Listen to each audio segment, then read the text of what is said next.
അപ്പോൾ എന്താണെന്ന് വെച്ച് കഴിഞ്ഞാൽ നിങ്ങൾ തംബ്നെയിലിൽ കണ്ട പോലെ ആ തംബ്നെയിൽ ശരിയാണ്, അത് നിങ്ങളെ ഡൈവേർട്ട് ചെയ്തിടാൻ പറഞ്ഞതല്ല. ആ തംബ്നെയിലുള്ളത് ശരിയാണ്. ഞാനും നന്ദും ഇപ്പം ഒരുമിച്ചല്ല. 2025 ആദ്യത്തെ വീഡിയോ ഇതാണ്. ബൈ ദ വേ, ഇങ്ങനൊരു വീഡിയോ അല്ല ഞാൻ എക്സ്പെക്ട് ചെയ്തത്, പക്ഷേ ഇതാണ് 2025 ആദ്യത്തെ വീഡിയോ. ആക്ച്വലി ഭയങ്കര വിഷമം. അപ്പൊ ശ്രീവിദ്യ മുല്ലച്ചേരി, അപ്പൊ ഈ പുള്ളിക്കാരിയുടെ കല്യാണം കഴിഞ്ഞതെന്ന് പറഞ്ഞാൽ ഏകദേശം 5 മാസം മുമ്പെയാണ് പുള്ളിക്കാരിയുടെ കല്യാണമൊക്കെ കഴിഞ്ഞത്. അപ്പൊ ആ ഒരു സമയത്ത് തന്നെ അത്യാവശ്യം വൈറലായിട്ടുള്ള ഒരു വിഷയമാണെന്ന് കാര്യം. ഒരുപാട് ഫോട്ടോഷൂട്ടുകളൊക്കെ ആ സമയത്ത് ഈ പുള്ളിക്കാരിയുടെ വന്നിട്ടുണ്ടായി. അതിനെ തുടർന്നിട്ട് ഒരു വിവാദം ഉണ്ടായി. പിന്നെ അത് കഴിഞ്ഞ് പുള്ളിക്കാരിയുടെ കല്യാണത്തിന് ഫോട്ടോ എടുക്കാൻ വന്നിട്ട് അങ്ങനത്തെ ഓരോ വിഷയവും കാര്യങ്ങളൊക്കെ വേറെ ഉണ്ടായി. അപ്പൊ മൊത്തത്തിലൊരു വിവാദമായിട്ടുള്ള ഒരു കല്യാണം തന്നെയായിരുന്നു ഇവരുടെ സോഷ്യൽ മീഡിയനകത്ത്. അത് കഴിഞ്ഞിട്ട് ഇപ്പൊ ഈ പുള്ളിക്കാരിയുടെ ഒരു പുതിയൊരു വീഡിയോ വന്നിട്ടുണ്ട്. അപ്പൊ ആ ഒരു വീഡിയോയുടെ തംബ്നെയിൽ ഇങ്ങനെയാണ്, അതായത് ഞാനും അനന്തുവും ഇപ്പോ ഒരുമിച്ചല്ല എന്ന് പറഞ്ഞിട്ടൊരു തംബ്നെയിലാണ്. അതായത് കല്യാണം കഴിഞ്ഞിട്ട് വെറും 5 മാസമായപ്പോൾ തന്നെ ഇവര് തമ്മിൽ അങ്ങ് പിരിയണേന്നുള്ള രീതിക്കുള്ള. അപ്പൊ ആ ഒരു വീഡിയോ കണ്ടപ്പോഴത്തേക്കും പെട്ടെന്ന് അങ്ങോട്ട് എല്ലാവരും പുള്ളിക്കാരിയുടെ ഫാൻസ് ആയിട്ടുള്ള എല്ലാവരുടെയും ഉള്ളിനകത്തൊന്നും കൊണ്ടത്. കാര്യം ഇത്ര ഉള്ളൂ ഇപ്പോഴത്തെ റിലേഷൻ എന്നൊക്കെ പറഞ്ഞാൽ ഇത്ര ഉള്ളൂ, അധികം ആയുസൊന്നുമില്ല, കൂടിപ്പോയ 1 വർഷം. അത് കഴിയുമ്പോൾ തന്നെ എല്ലാവരും പിരിയണേണ്. അപ്പൊ അതിന്റെ ഒരു ബാക്കി പത്രം എന്ന വണ്ണോളം തന്നെ വേണം നമുക്ക് ശ്രീവിദ്യയുടെ ഇതും കൂടെ നമുക്ക് കാണാനായിട്ട്. അപ്പൊ നമുക്ക് എന്തായാലും ആ വീഡിയോ ഒന്ന് കണ്ടുനോക്കിട്ട് നമുക്ക് ബാക്കി പറയാം. Hi, welcome back to my official YouTube channel യോള് ബൈ ശ്രീവിദ്യ മുല്ലച്ചേരി. എൻ്റെ സൗണ്ട് ഭയങ്കര മോശമായിട്ട് കിടക്കുകയാണ്. സൗണ്ട് പിന്നെ പോവല്ല. കാര്യം എന്താണ്, ഇത്രത്തോളം ഒരു സിറ്റുവേഷൻ അത് കൂടെ കടന്നു പോകുമ്പോഴത്തേക്കും കരഞ്ഞ് ആരുടെയും സൗണ്ടൊക്കെ പോയിന്ന് വരാം. അതൊന്നും വിഷയമല്ല. എൻ്റെ സൗണ്ട് സ്ഥിരം കേൾക്കുന്നവർക്ക് അറിയാം, എൻ്റെ സൗണ്ട് കുറച്ചൊരു ഡിഫറൻസ് ഉണ്ട്. ഇത്രയും ഇല്ലായിരുന്നു, ഇപ്പോഴാണ് തിരിച്ചു വന്നത്.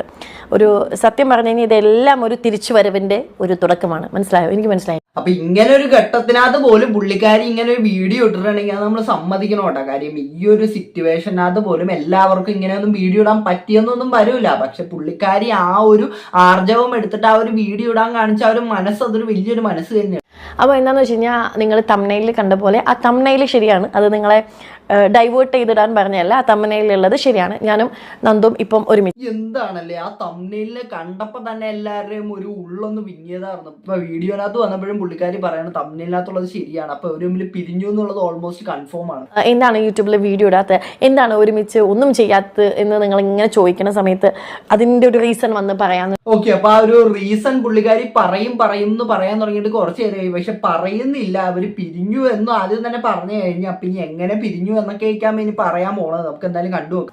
2025 ആദ്യത്തെ വീഡിയോ ഇതാണ്. ബൈ ദ വേ, ഇങ്ങനൊരു വീഡിയോ അല്ല ഞാൻ എക്സ്പെക്ട്. ആദ്യത്തെ ഒരു വീഡിയോ തന്നെ ഇത്രയും സങ്കടകരമായിട്ടുള്ള ഒരു കാര്യം പറയാനായിട്ട് ആ ഒരു അവസ്ഥേനകത്ത് കൂടെ പോകാന്ന് പറഞ്ഞാൽ തന്നെ അതൊരു അത്യാവശ്യം ഡിഫിക്കൽട്ട് ആയിട്ടുള്ള ഒരു കാര്യമായിരിക്കും. അപ്പൊ ഇങ്ങനെ ഒരു വീഡിയോയും കൂടെ ഇടാന്ന് പറഞ്ഞു കഴിഞ്ഞാൽ അത് ഒരിക്കലും ഒരാൾക്കും ഈ ഒരു ഗതി വരത്തല്ലേ എന്ന് വേണം ഞാനിപ്പോൾ പ്രാർത്ഥിക്കുന്നത്. പക്ഷെ ഇതാണ് 2025 ആദ്യത്തെ വീഡിയോ.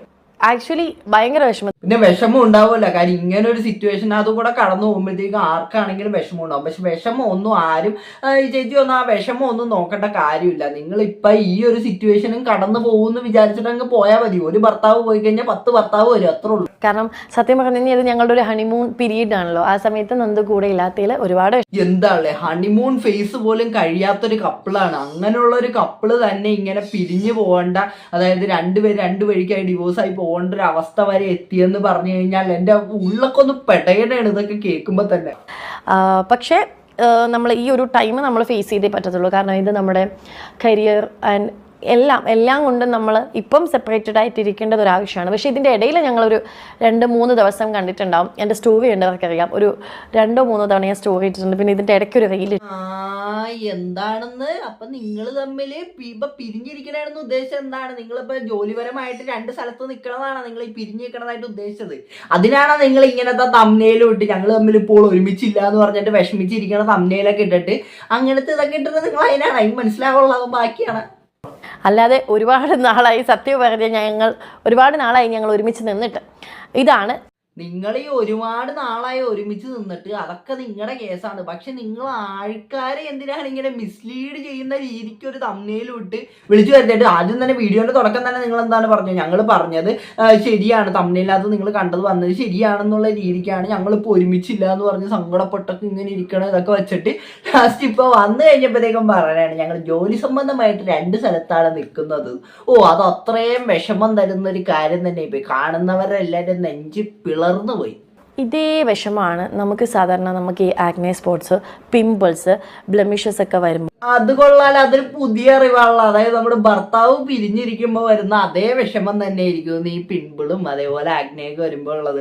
അതൊരു പുതിയ അറിവായിരുന്നു കേട്ടോ, എനിക്ക് അറിയാൻ പാടില്ലായിരുന്നു. ഇപ്പൊ എന്റെ മുഖത്ത് ഈ കുരുകളൊക്കെ വരുമ്പോൾ എനിക്കിങ്ങനെ പാർട്ണറെ പിരിഞ്ഞിരിക്കുന്ന ഒരു വിഷമമൊക്കെയാണ് വരുന്നതെന്നാണ് പുള്ളിക്കാരി പറയുന്നത്. പുള്ളിക്കാരിയുടെ ആ ഒരു റിസർച്ച് എന്തായാലും അത് വേറൊരു തലത്തിൽ കൂടെ ഉള്ള റിസർച്ച് തന്നെയാണ്. അപ്പൊ അതിന്റെ കൂടെ ഇതും കൂടെ ഞാൻ ഒന്ന് സോൾവ് ചെയ്തു. ആ ഓണത്തിന്റെ ഇടയ്ക്ക് തന്നെ പുട്ട് കച്ചവടം എന്ന് പറഞ്ഞു കഴിഞ്ഞാൽ ഇതാണ് സംഭവം. അതായത് അവിടെ ഭർത്താവ് പിരിഞ്ഞിരിക്കണ വിഷമം അവിടെയുണ്ട്, പക്ഷെ അതിന്റെ കൂടെ തന്നെ പുള്ളിക്കാരിക്ക് കുരുകൾ വന്നേക്കണതൊക്കെ സോൾവ് ചെയ്യാനാണ് അതിന്റെ ഇടയിൽ കൂടെ സമയം. അപ്പോൾ ഈ ഡാർക്ക് സ്പോട്ട്സും ബ്ലെമിഷസും അതുപോലെ തന്നെ ആക്നെ മാർക്കൊക്കെ മാറ്റിയിട്ട് ഈവൻ ടോണും ബ്രൈറ്റ് ആൻഡ് സ്കിന്നും തരാനുള്ള ഒരു സിറം ഞാൻ പരിചയപ്പെടുത്തി. നമ്മളിപ്പോ ഇവിടെ എന്തിനാ വന്നത് അല്ല, എനിക്ക് അറിയാത്തോണ്ട് ചോദിക്കണേ. ഞങ്ങളെ എന്താണ്ട് നിങ്ങൾ തമ്മിൽ പിരിഞ്ഞു, അപ്പൊ അതിന്റെ വിഷമത്തിലാണ് നിങ്ങൾ ഇരിക്കണതെന്നൊക്കെ പറഞ്ഞിട്ടാണ് ഞങ്ങൾ ഈ വീഡിയോ കാണാൻ വേണ്ടി വന്നത്. അത് നിങ്ങൾ എന്താണ് പറയുന്നത്, നിങ്ങളുടെ കുരു മാറ്റാനായിട്ടുള്ളതാ? അങ്ങനെയാണെങ്കിൽ പിന്നെ അത് തന്നെ നിങ്ങൾക്ക് തമ്മിലും കൊടുത്താൽ പോരെ. ഇതിന് വളരെ light weight and fast absorbing texture ആണ് കേട്ടോ. അതുപോലെ തന്നെ ഓയിൽ സ്കിന്നിന് ഇത് ബെസ്റ്റ് ആണ്. ഇത് മാത്രമല്ല, ദ ഡെർമാക്കോയുടെ ഈ 10% നിയാസിനമൈഡ് സിറം എവറിഡേ യൂസിനൊരു പെർഫെക്റ്റ് കമ്പാനിയൻ കൂടെയാണ് കേട്ടോ. കാരണം ഇവരുടെ എല്ലാ പ്രോഡക്ട്സും ഡിസൈൻഡ് ബൈ ഡെർമറ്റോളജിസ്റ്റ് ആണ്. അതുകൊണ്ട് കംപ്ലീറ്റ്ലി സേഫ് ആൻഡ് എഫക്റ്റീവ് ആയിരിക്കും.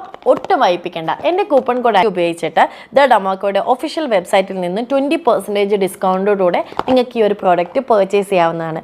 മാത്രമല്ല കേട്ടോ, ആമസോൺ, ഫ്ലിപ്കാർട്ട്, പേർപ്പിളിൽ, നൈക്കയിലും ഈ ഒരു പ്രോഡക്റ്റ് അവൈലബിൾ ആണ്. അപ്പോൾ വേഗാവട്ടെ. ഈ ബിരിയാണി ഉണ്ടെന്ന് പറഞ്ഞ് വിളിച്ചു വരുത്തിയിട്ട് പഴങ്കഞ്ഞി കൊടുക്കുക എന്ന് പറയില്ലേ, അതേപോലത്തെ ഒരു സെറ്റപ്പാണ് നിങ്ങളിപ്പോൾ ഈ ചെയ്തത്. അപ്പൊ ഈ നിങ്ങൾ എന്താണ് ഇതുവഴി ഉദ്ദേശിച്ചത് എനിക്ക് മനസ്സിലായില്ല. നിങ്ങൾ തമ്മിൽ പിരിഞ്ഞു അല്ലെങ്കിൽ നിങ്ങൾ തമ്മിൽ ഡിവോഴ്സ് ആവാൻ പോണെന്ന് പറഞ്ഞിട്ട് വിളിച്ചു വരുത്തി. അങ്ങനത്തെ ഒരു രീതിക്കാണ് നിങ്ങൾ തമ്മിലാണെങ്കിലും ക്യാപ്ഷനൊക്കെ കൊടുത്തു വെച്ചത്. അപ്പൊ ആൾക്കാരെല്ലാവരും കൂടെ പാവങ്ങൾ ഡിവോഴ്സ് ആവണം കണ്ടിട്ട്, കണ്ടവന്റെ വീട്ടിനകത്ത് വിഷമം കണ്ടിട്ട് ഇതിന് സമാധാനപ്പെടാന്ന് വിചാരിച്ചിട്ടാണ് എല്ലാവരും വന്ന് നിങ്ങളുടെ വീഡിയോ എടുത്ത് നോക്കുന്നത്. അപ്പൊ നിങ്ങൾ പറഞ്ഞിട്ടാണ് ഞങ്ങൾ രണ്ടുപേരും 2 സ്ഥലത്ത് നിൽക്കണോ അതിന്റെ വിഷമത്തിൽ നിങ്ങളെന്ന്. അപ്പൊ നിങ്ങൾ പറഞ്ഞു 2 സ്ഥലത്താണെങ്കിലും നിങ്ങൾക്ക് വിഷമം ഉണ്ടല്ലോ എന്ന് വിചാരിച്ചിട്ട് സമാധാനപ്പെട്ട് എല്ലാവരും നിൽക്കുമ്പോഴാണ് നിങ്ങൾ അടുത്ത സാധനം വരുന്നത്. അതിൻ്റെ ഇടയിൽ കൂടെ പ്രൊമോഷൻ ഉണ്ടാക്കി, അതായത് കുരുക്കളൊക്കെ പോകുന്നതിൻ്റെ ഇത്, അതായത് അത് രണ്ടും കൂടെ കണക്ട് ചെയ്ത് നിങ്ങൾ അതൊരു പ്രത്യേക തരം ഒരു കണക്ഷൻ തന്നെ ആയിപ്പോട്ടെ. അതായത് ഭർത്താവിനും പിരിഞ്ഞിരിക്കുന്ന വിഷമവും അതേപോലെ കുരുക്കൾ വരുന്നത് നിങ്ങൾക്ക് ഒരേ വിഷമം. അത് കൊള്ളാം. അപ്പൊ നിങ്ങൾക്ക് ഇപ്പൊ നിങ്ങൾ സപ്പോസ് ഇനി ഭാവിയിൽ ഇപ്പൊ ഈ പുലി വരുന്നേന്ന് വിളിച്ചു വരുത്തിയ പോലെ ഇനി ഭാവിയിൽ നിങ്ങൾ എങ്ങാനും ഇതേപോലെ ശരിക്കും പിരിയേണ്ട ഒരു അവസ്ഥ വന്നു കഴിഞ്ഞാൽ നിങ്ങൾക്ക് അപ്പോഴും വരുന്നത് ഇതേ വിഷമമായിരിക്കും. ഈ മുഖത്ത് കുരു വരുന്ന വിഷമമായിരിക്കും നിങ്ങൾക്ക് വരുന്നത്. എനിക്ക് അറിയാൻ വയ്യാത്തതുകൊണ്ട് ചോദിക്കുന്നതാണ്. ഇതേപോലുള്ള കുറെ നമ്മുടെ ഫാമിലി വ്ളോഗേഴ്സ് മിക്കത് ഇതേ കണക്കൊക്കെ തന്നെയാണ്. കാര്യം ഇവരുടെ ഒരു മെയിൻ ഇതെന്ന് പറഞ്ഞു കഴിഞ്ഞാൽ ഇല്ലാത്ത കാര്യങ്ങൾ ഉണ്ടെന്ന് പറഞ്ഞ് വിളിച്ചു വരുത്തി കഴിഞ്ഞിട്ട് ഇപ്പൊ ഇവർ ഈ ഒരു വീഡിയോനെ തമ്മിലില്ലാതെ ഇങ്ങനെ കൊടുക്കണതാണ്. അതായത് ജോലി സംബന്ധമായി ഞങ്ങൾ രണ്ടുപേരും പിരിഞ്ഞു, അപ്പൊ അങ്ങനെ കൊടുത്തു കഴിഞ്ഞാൽ അതിന് വരുന്ന വ്യൂസ് കുറവായിരിക്കും. അതേപോലെ തന്നെ ഇപ്പൊ നമ്മുടെ കുരുക്കളുടെ ആ ഒരു കേസൊക്കെ പുള്ളിക്കാരി തമ്മിലും ക്യാപ്ഷനാതെ കൊടുക്കണമെങ്കിൽ അതിന് വരുന്ന വ്യൂസും കുറവായിരിക്കും. പക്ഷേ പുള്ളിക്കാരിക്ക് അൽഗോരിതം അറിയാം. അതുകൊണ്ട് പുള്ളിക്കാരി എന്ത് ചെയ്ത്, പുള്ളിക്കാരി ഞങ്ങൾ തമ്മിൽ പിരിഞ്ഞു ഗൈസ് എന്നുള്ള രീതിക്ക് അങ്ങനെ ഇങ്ങനെ വിഷമിച്ചിരിക്കുന്ന ഒരു ഫോട്ടോയും വെച്ചിട്ട് അങ്ങിട്ട്. അപ്പൊ അത് കാണുന്നവരെന്ത് വിചാരിക്കും, ഇവർ തമ്മിൽ ഡിവോഴ്സ് ആയി, അതായത് കല്യാണം കഴിഞ്ഞ് ഇത്ര പെട്ടെന്ന് തന്നെ ഇവർ ഡിവോഴ്സ് ആയി എന്ന് വിചാരിച്ചിട്ട് എല്ലാവരും വന്ന് എടുത്തു നോക്കുമ്പോൾ കാണുന്നവരൊക്കെ മണ്ടന്മാരും. ഇവർക്കാണെങ്കിൽ കാശും കിട്ടും. ഇപ്പൊ പ്രൊമോഷൻ വഴി കാശ് കിട്ടും, വീഡിയോ റീച്ച് ആയാൽ അതിൽ നിന്ന് കാശ് കിട്ടും, ഇപ്പൊ ട്രെൻഡിങ്ങിനകത്ത് കയറിയുണ്ട്, അപ്പൊ അതുവഴി കാശ് കിട്ടും, മൊത്തം കാശാണ്. പക്ഷെ കാണുന്നവരെല്ലാം പൊട്ടന്മാര്. അപ്പൊ ഇതേപോലുള്ള കുറെ ഇൻഫ്ലുവൻസർമാര് നമ്മുടെ സോഷ്യൽ മീഡിയനകത്ത് ഇഷ്ടംപോലെ നമുക്ക് കാണാൻ പറ്റും. അപ്പൊ അതിലൊരാളായി മാറിയിരിക്കുകയാണ് അങ്ങനെ നമ്മുടെ ശ്രീവിദ്യ. എനിക്ക് ശ്രീവിദ്യയും ശ്രീദേവിയും ഇടയ്ക്കിടയ്ക്ക് മാറിപ്പോകും. എന്തായാലും പോട്ടെ. അപ്പൊ ശ്രീവിദ്യ എന്തായാലും അവരുടെ കൂട്ടത്തിനകത്തേക്ക് ചേർന്നിരിക്കുകയാണെന്നുള്ള സന്തോഷ വാർത്തയും കൂടെ അറിയിച്ചുകൊണ്ട് ഞാൻ ഈ വീഡിയോയുടെ വെച്ച് നിർത്തുകയാണ്. അപ്പൊ നിങ്ങൾക്ക് എന്താണ് ഇതിനെപ്പറ്റി പറയാനുള്ള എല്ലാം വീഡിയോയുടെ വീഡിയോ ഇഷ്ടപ്പെട്ട സബ്സ്ക്രൈബ് ചെയ്യുക. എല്ലാവർക്കും അടുത്തൊരു വീഡിയോ കാണുന്നുണ്ടെങ്കിൽ ബിസി.